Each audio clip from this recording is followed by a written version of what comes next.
All right, John McCaig, JesusChristTrust.net. Now, I'm considering. I'd like some feedback on this, please, from anyone that's interested. I'm considering being a guide to take people to visit Mir Baba's tomb in India this coming winter, in probably January or February. Not at Amrititi, which is January 28th, and like 2 weeks on either side of that. Basically, the preparation for it. That's when 40,000 people come on that day, and they're there around that time. That's a whole different experience. It's maybe not a first time experience to have. And so I'm going to take people at, not that time, but around that time, because otherwise it's just too hot there. It's way over 100 degrees for not half the year, but almost half the year. So that's just not a time. In fact, the Pilgrim Center isn't even open then. It doesn't have air conditioning. Or heat for that matter. But it's a beautiful place, and they have great food. They totally take care of you. It's super affordable. And, they've been taking care of people there for many lifetimes, So everything's in place. I really recommend it to anyone. This is a place of pilgrimage where I achieve Christ consciousness, so I know that it's possible. This is the place, this is the way to say it. If you want to be judged before Judgment Day, then you go here. That's it. You see what I'm saying? You go here and you touch the tomb. The reason you, and let me tell you what, this is the way you should take a pilgrimage to India. You're like, well, I don't know if I can get the time and the money and stuff like that. When I went, I had less than $100 in my bank account, literally. I had less than 100 after I bought the ticket, and I had like 30 days scheduled to be in India, and I had less than $100, and I went. And they did the Fort Lauderdale airport shooting hoax, and that was the day I was supposed to fly out. They blocked me. It took me 48 hours of constant travel to get there. It was just unbelievable. It was so difficult to get there. It was mind-boggling. Thank God I had help. It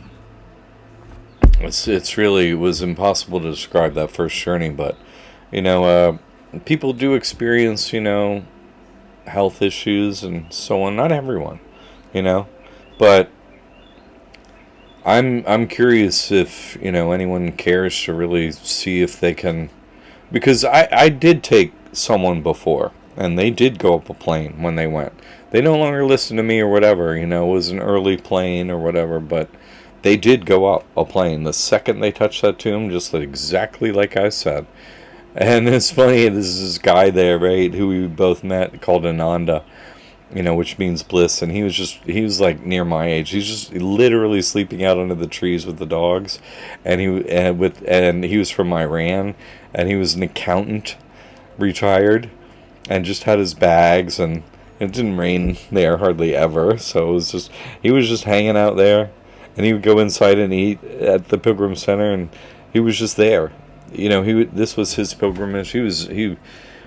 Anyway, we hung out with him some, and I had met him before, and so I saw Ananda, and he knew, where the other traveler was, and I was like, where is he? He's like, oh, he looks at me, he takes, like, you have an empty cup, and you drink it, right? He's like, he's on Baba's wine. He's on Baba's wine. I was like, what? He's like, no, he's gone.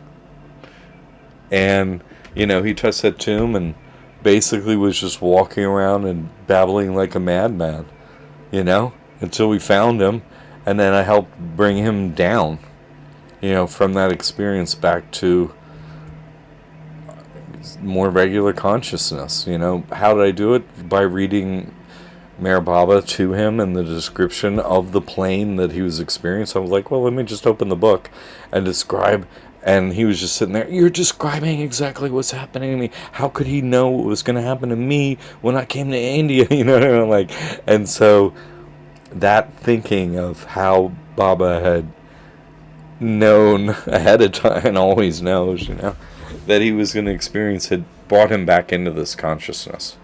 So that's why you take a pilgrimage there. And also, it's a spiritual hack. Probably the greatest one of them, if not the greatest one. The spiritual hack being, and this is the way Meher Baba says it, hey, listen, I created you. Everything. This whole life and everything. I run everything.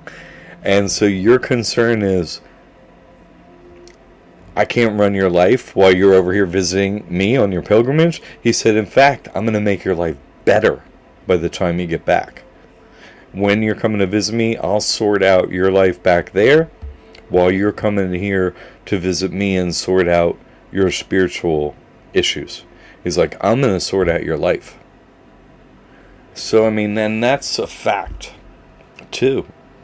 Everything that's you don't need in your life that needs to get cut out will get cut out, and you'll have the exact experiences you need and so on. So I'd just like some feedback. I'm considering doing this, and if you're interested, you should have a passport and you should have a visa to get to India. You can't get there without a passport and a visa. So if it really interests you, you need to do that. Okay, you need to get a passport. You need to get a visa to India. And I got mine for 10 years. I think they have like a 30-day one or a 10-year one. Get the 10-year one. It's like the same price, basically. I think it takes slightly longer to get. But get that one. Come on. So even if you're like, well, I'll never go again. How do you know? You don't know. You don't know what's going to happen to you over there. You have no idea. Trust me on that. You don't know. There's no way that words can describe meeting with God, and there's nothing else that matters in life. There just isn't. So, if anybody has feedback on that, and also, just if you're interested in that, I basically am not allowed to stay there anymore. And if they allow me, the last time I was there, they said that I'm never allowed to communicate in any way possible with anyone. And so if they do allow me to stay there, if you go, you might have to be an interpreter for me. I may have to speak to you, and then you speak to whomever, telling them. That's the game we played. It was actually kind of fun and funny and interesting. I'm like, well, I came with them. I'm going to talk with them and communicate with who I came with.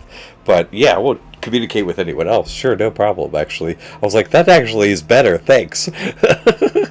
And they hated that I liked it, because I turned it into the perfect game, People would come up to me, like, stand next to me, and I had this one experience, was like, Jack, it's me, and somebody standing next to me, and so I explained the situation, and my guy traveling with me is like, well, he can't speak because the mama said it. He's like, it's me from Asheville, somebody's practically yelling at me next to me, trying to talk to me, and I'm not even turning my head in their direction, you know what I mean? Super hilarious, in my opinion. So, in any case, I will suggest that everyone that comes with me stays here, okay, at the Pilgrim Center. You're going to have to contact them and look into what that means and so on, and get their approval and all that. And they're good like that. They'll walk you through it because they're helpful, okay? Even when they're like, well, you don't need us anymore, so you can't come. It's like, oh, okay. But they need me, Anyway, so there's lots of boarding houses and places like that to stay nearby there. And I can go there and eat. Like, they have 3 meals a day, which are fabulous, which cost, like, so little, nothing. And they're just wonderful, all you can eat, wonderful food. And a wonderful place to eat and hang out and all that stuff. So, I would come and visit with you during the day some and so on. And we could do, like, go to places around there, too. to see some places around there in India that are really amazing, like Baba's Home and Ellora Caves and so on. So it'd probably be, a week or 10 days to be there at a minimum. I would say it's such a long journey. You don't want to stay for less, because you got to have this spiritual experience and so on. So, consider that you got to be, I would say 10 days to 2 weeks is a sort of a reasonable amount of time to think about being there. I wouldn't go for less than a week. So, and being there for more than 2 weeks is kind of like, it's a totally different culture and climate and all this stuff. So, it could also sort of wear you out after a while as a first time experience. So, you want to go back and process your experience and, go back home and all that stuff. So, anyway, so feedback on that. Those are the to-dos if you are interested in it. And really get back in touch, comment on the video, email, in the forum, stuff like that. And this is a journey that takes a really heavy toll on me to do this and to guide people. So I'm not doing it for people that aren't really the people that work for God. There's no reason to do it. I've done it before and it did nothing. So I really want to make sure that the people want to go or really want to be with God. Okay? So some feedback on the pilgrimage if you're interested, please.